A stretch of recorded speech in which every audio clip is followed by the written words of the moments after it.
Admiral Min Jun stood on the bridge of his command ship, watching the screens flash with red dots. Each red dot meant another ship was dying. He could see the Krill armada moving across the battlefield like a storm, destroying everything in its path. The Alliance had sent their best fighters, their newest ships, and their strongest weapons. None of it was enough. The Krill had too many ships and too much power. Around him, officers moved quickly, shouting orders and trying to keep the communication systems working. Captain Ye-jin stood next to the Admiral. She had served under him for many years and could see the worry in his face. "We cannot win this battle," she said quietly. "Our forces are breaking apart. Soon we will have to tell everyone to run." The Admiral did not answer. He knew she was right. In the last hour, they had lost 12 ships. Hundreds of soldiers were gone. The Krill weapons were too strong, and the alien commanders were very smart. They used the Alliance weaknesses against them again and again. In the communication room, a young officer named Sung-ho was working on an old radio system. He had found something strange in the computer files. A very old transmission that nobody remembered. It was from Earth, the human planet. Nobody had heard from Earth in more than 200 years. Everyone thought the humans were dead or lost in space. Suddenly, the radio came to life. A clear voice spoke in the old language that humans used.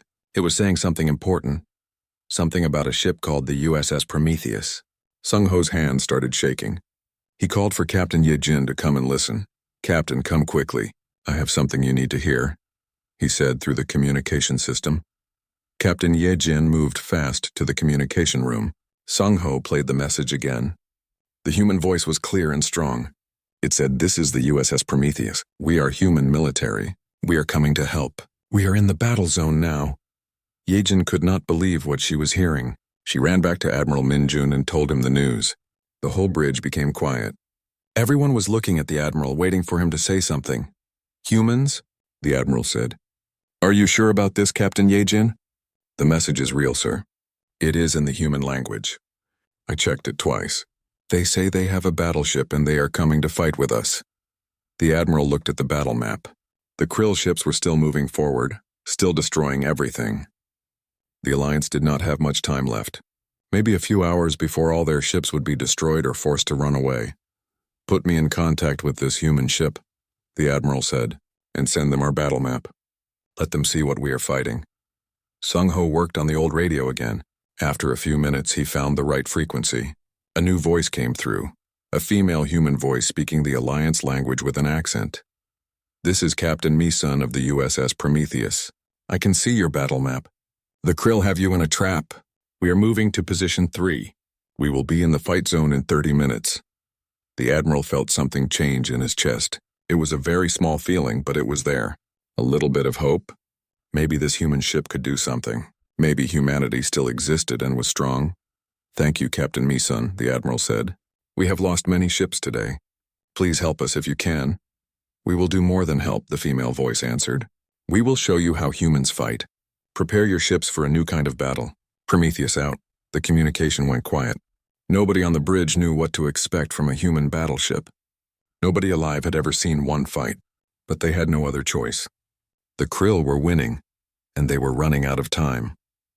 In another part of the command center, an older officer named Ji-won was studying the signal from the Prometheus. The ship's power readings were strange. The human ship was small, much smaller than a Krill destroyer, but the energy output was very high. Something about the way the humans built their ship was different from everything else in the galaxy. "This human technology is different," Ji-won said to himself. "Very different.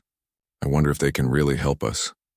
As the minutes passed, more and more ships in the Alliance started to break apart and leave the battle. The Krill were too strong, but everyone was now waiting for the human ship to arrive. The officers on the bridge stopped being so sad and angry. They started to hope. Maybe the humans knew something the rest of the galaxy did not. Admiral Min Jun looked at the stars on the screen. Somewhere out there, a human battleship was moving as fast as it could toward the battle zone, a ship from a people that everyone thought was dead. He closed his eyes for a moment and made a small prayer to the old gods of his people. Then he opened his eyes and looked at Captain Ye-jin. "Prepare the ships," he said. "Tell them to hold their positions. We have help coming."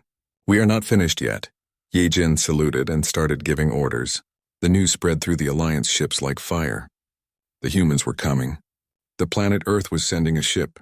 After 200 years of silence, humanity was coming back to the stars to fight beside them. It was a small hope, but hope was all they had left.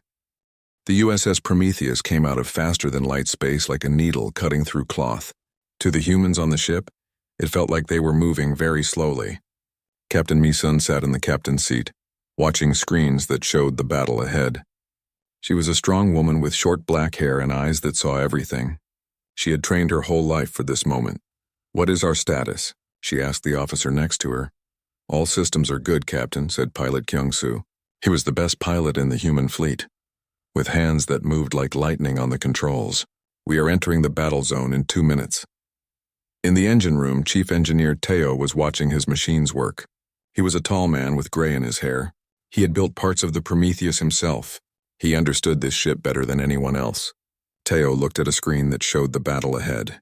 He counted the krill ships. There were so many of them. Way too many for one human ship to fight alone.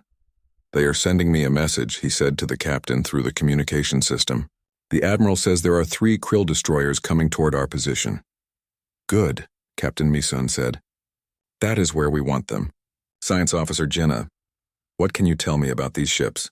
Jinna was younger than the others, a woman with bright eyes and quick hands. She studied the krill ships through the Prometheus sensors. "They are heavy ships, Captain. Their weapons are powerful, but they are slow. They cannot change direction very fast, and they use the same battle plan every time. They have no surprise moves." Mi-sun smiled. She had studied the krill for 3 years before this battle. She knew exactly how they thought. The krill were strong and they had many ships, but they were not creative. They did the same thing over and over. Humans were different. Humans could think of new ways to fight. Humans could adapt and change in the middle of battle. "Pilot Kyung-soo, take us in close to the first krill destroyer. I want them to see us. I want them to think we are a small, weak ship that they can destroy easily."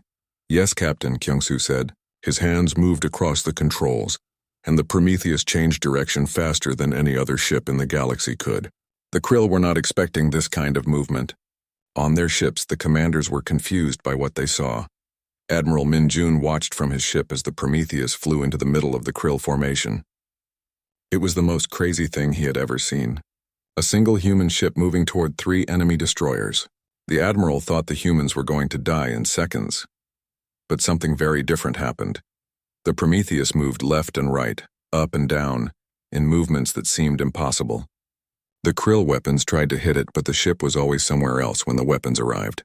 Then Captain Mi-sun ordered Chief Engineer Teo to push the ship's power to the highest level. The Prometheus had weapons that the krill had never seen before. These weapons were different from the slow, heavy krill weapons. They were fast and smart. The first krill destroyer started burning. "That is not possible," one of the krill commanders said on his ship. "How can one small ship destroy our destroyer?" But the Prometheus was not finished. Mi-sun ordered the ship to move to the second destroyer. Again, the Prometheus danced around the krill weapons. Again, the human ship found the weak parts of the krill ship. Again, a destroyer started to burn. The third krill destroyer tried to run away, but the Prometheus was too fast. In just 30 minutes, 3 krill destroyers were destroyed by 1 human ship. The krill had never lost ships this fast before. Their commanders were shocked. They did not know what to do. Admiral Min-jun saw what was happening. He understood now why the humans were so dangerous. They were not just strong. They were smart in ways the krill could never be. They could think of new ideas. They could change their plans when something was not working. They were creative and brave and smart all at the same time. "All ships move forward," the admiral ordered. "Fight with the humans. They are showing us how to win." The Alliance ships started to move. They started to push back against the krill. For the first time in the battle, the krill were not moving forward anymore. For the first time, the krill were losing. On the Prometheus, Captain Mi-sun stood in the middle of the bridge. Her uniform was not clean anymore. There was dirt on her face, but her eyes were bright and strong. "We are just getting started," she said to her crew. "The krill do not know what it means to fight against humans. But they are going to learn. They are going to learn very well." The Prometheus moved toward the main krill battle group. The galaxy had just watched the first real battle between humans and the krill, and the humans were winning. The krill flagship was as big as a small city. It had weapons on every side and shields that could stop most attacks. The Krill commander was named Zarthak, and he had destroyed many ships from many different alien races. He had never lost a single battle in his long life. He stood on his bridge and looked at the screen showing the human ship. "This small ship is not a real threat," he said to his officers. "Send 10 destroyers to destroy it. I want this human ship broken into pieces within the hour." The officers sent the command, and 10 Krill destroyers moved toward the Prometheus. On the Alliance ships, the officers could see what was coming.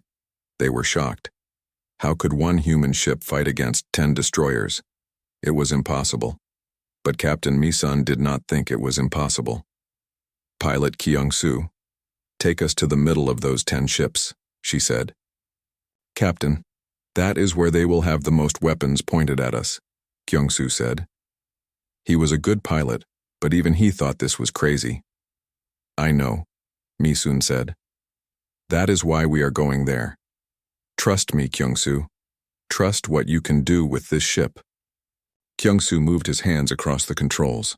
The Prometheus shot forward like a bullet. The 10 Krill destroyers started firing their weapons. The human ship was surrounded by laser fire and plasma weapons. But the Prometheus moved so fast and so perfectly that every single weapon missed.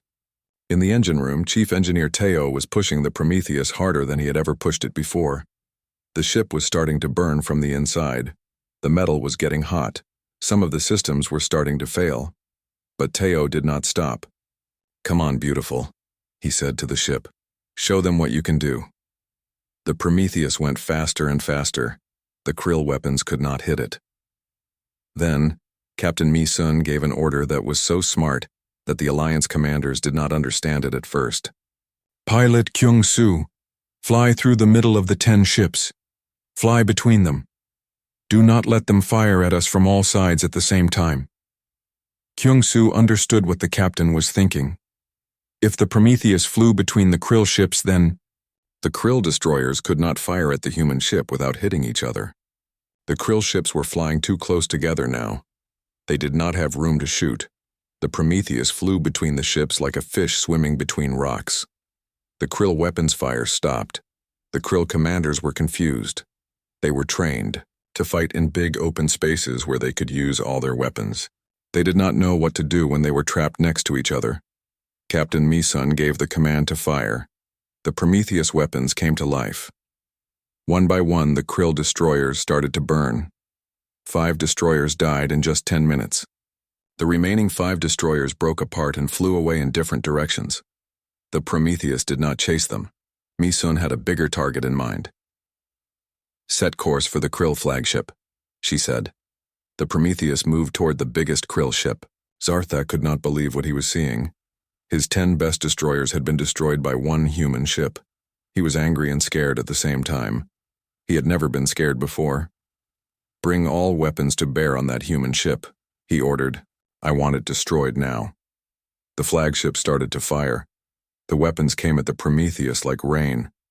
This was different from the smaller fights. The flagship had so many weapons that it could fill the whole space with fire. There was almost nowhere to go. But Captain Mi-sun had studied this moment for a long time.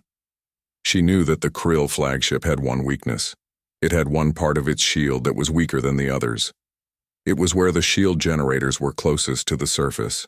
It was a very small target, but it was there. "Pilot Kyung-soo, I need you to do something that seems impossible. I need you to fly the Prometheus through the Krill fire and get us to this exact location." She sent him the coordinates. Kyung-soo looked at the numbers. It was crazy. It was impossible. But he had been flying this ship with Captain Mi-sun for 3 years. He had learned that impossible things were just things that had not been done yet. His hands moved across the controls.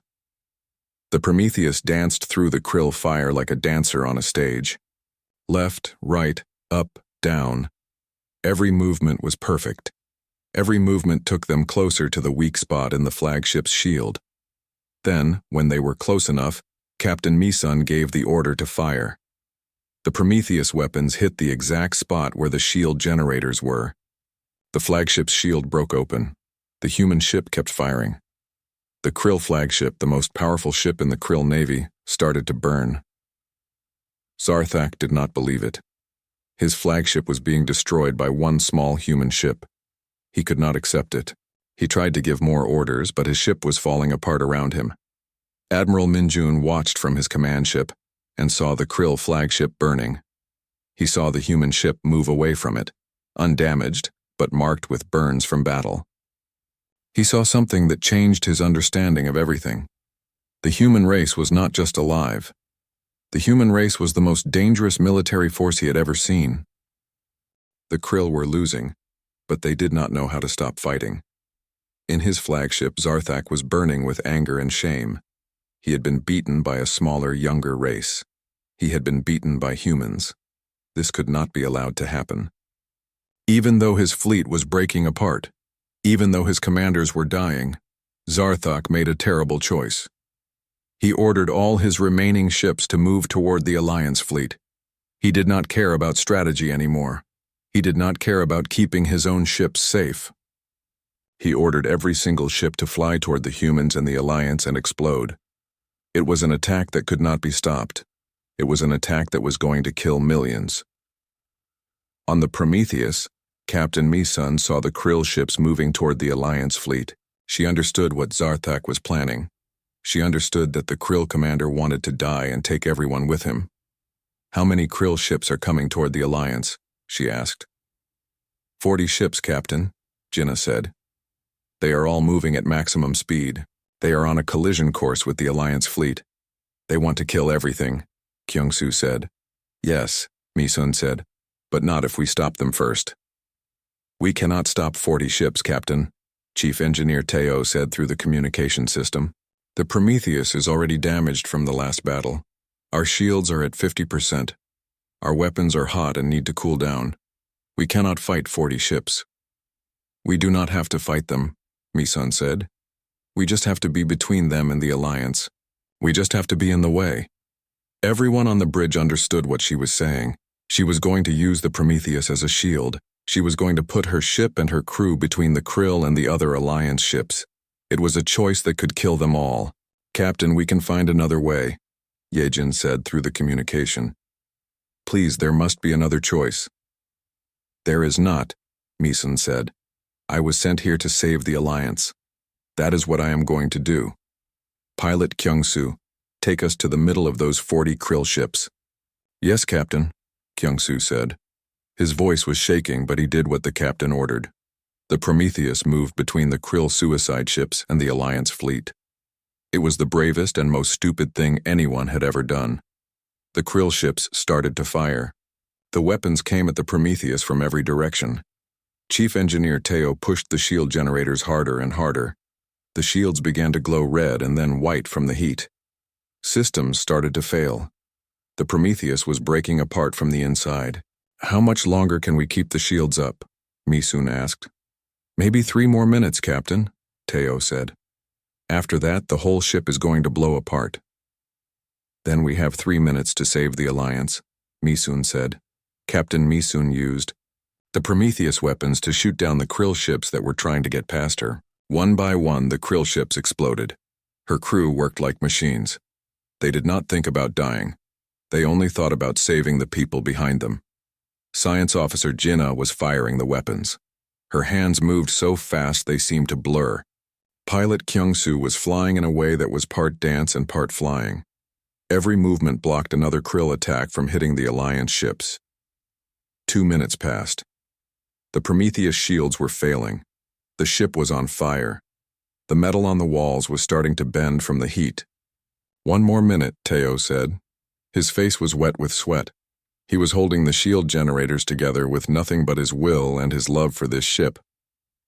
The last of the Krill ships that had a clear shot at the Alliance fleet exploded. The remaining Krill were too damaged or too far away to hurt anyone else. "The Alliance is safe," Jinnah said. "The Alliance fleet is clear." Captain Mi-sun gave the order to stop fighting. The Prometheus moved away from the Krill ships, its shields, still glowing red, its hull on fire in a dozen places. The ship was broken, but it had done what it was supposed to do. It had saved the Alliance. Admiral Min-jun watched the Prometheus move through space, burning and broken, but still flying. He watched the human ship that had fought so hard for people it had just met. He watched the humans choose to die so that others could live. He understood now why humans were special. It was not just their weapons or their technology. It was something inside them, something that made them willing to do the most brave and most terrible things. "Send medical ships to the Prometheus," he ordered. "Save those people, save the captain and her crew. They have saved us all." The medical ships came to the Prometheus and brought Captain Mi-sun and her crew to safety. Most of them were hurt, and some were very badly hurt, but they were alive. The battle was over. The Krill were defeated. The galaxy had been saved. 3 days later, there was a meeting in the big diplomatic hall on the Alliance space station. The hall was huge, with windows that looked out at the stars. All the leaders of all the different alien races came to this place. Admiral Min-jun was there. The leaders of the Vex, the Torals, the Shenai, and 10 other species were sitting in a big circle. Captain Mi-sun came into the hall slowly. Her left arm was in a medical support that made her arm feel better. She had bandages on her face and her neck, but she was walking tall and straight. She looked like a person who had done something amazing. Admiral Min-jun stood up when she came in. Then all the other leaders stood up too. It was a sign of respect. It was something that happened only for the greatest leaders in the galaxy. "Captain Mi-sun," Admiral Min-jun said, "you and your crew have saved our civilization. The Krill were trying to destroy everything we have built together. You stopped them. You gave everything so that we could live." Mi-sun bowed her head. "My crew did the real work," she said. Chief Engineer Teo kept the ship working even when it was breaking apart. Pilot Kyung-soo flew in ways that seemed impossible. Science Officer Jinna fired the weapons with perfect aim. Without them, I could do nothing. "But you were the leader," said the Vex commander, a tall being with blue skin. "You made the hard choices. You were brave when other leaders would have run away." The Shenai leader, who was a small being with many eyes, also stood up. "The humans have shown us something new. They have shown us that a small group of people with good planning and great courage can do what we thought was impossible. They have taught us that we were wrong to think we understood everything about warfare and about life." Admiral Min-jun stood in the middle of the circle. "I have a proposal," he said. "I propose that we give humanity a seat on the High Council. I propose that we make a treaty of friendship and protection between humanity and all the races that are here today. I propose that we send ships to find the human homeworld and bring them into our galaxy officially." All the leaders looked at each other. Then, one by one, they began to speak. Some wanted to ask more questions about humans. Some wanted to know more about human technology, but nobody said no. Nobody wanted to refuse a people who had fought so hard and given so much. "I also propose," said the Torals leader, "that we build a monument to the USS Prometheus, a monument that will stay here forever, so that every generation will remember what happened here, so that every generation will remember that humans came out of the darkness and saved us all." All the leaders agreed. They voted, and the vote was the same from every single one of them. Humanity would have a seat on the High Council. Humans would be part of the galaxy now, not lost and alone anymore. Captain Mi-sun accepted the position. She knew this was the beginning of something very big. Earth had been alone for 200 years, and nobody knew why. Earth had been making ships and training soldiers in secret, preparing for this moment. And now at last Earth was coming out of the darkness. Admiral Min-jun took Captain Mi-sun to a window that looked out at the stars. "Your people will change everything," he said. "I can feel it. The universe will never be the same now that humans are part of it. We are not here to change everything," Mi-sun said. "We are just here to help. We are just here to do what is right." "That is exactly why everything will change," the Admiral said. In the days that followed, new ships from Earth began to arrive. Not warships, but science ships and exploration ships. Humans and aliens started to work together. They started to learn from each other. The Krill threat was gone. The galaxy was safe. And it was safe because humans had come back to the stars. On the Prometheus, Chief Engineer Teo was walking through the ship with his workers, making plans to fix it. The ship had been broken in many places, but it would fly again. Pilot Kyung-soo was already practicing new flying moves in the training computer. Science Officer Jinna was writing down everything that had happened so other humans could learn from it. And Captain Mi-sun was looking at the stars through her window in the medical center, thinking about home, thinking about Earth, and thinking about the long journey ahead. The humans had entered the battle zone. Now they had to learn how to live as part of a galaxy full of strange new people. But if humans could fight the way they fought, if humans could plan the way they planned, and if humans could care for others the way they cared, then Mi-sun had no doubt that humans would do amazing things in this new time. The age of humanity and the stars had just begun.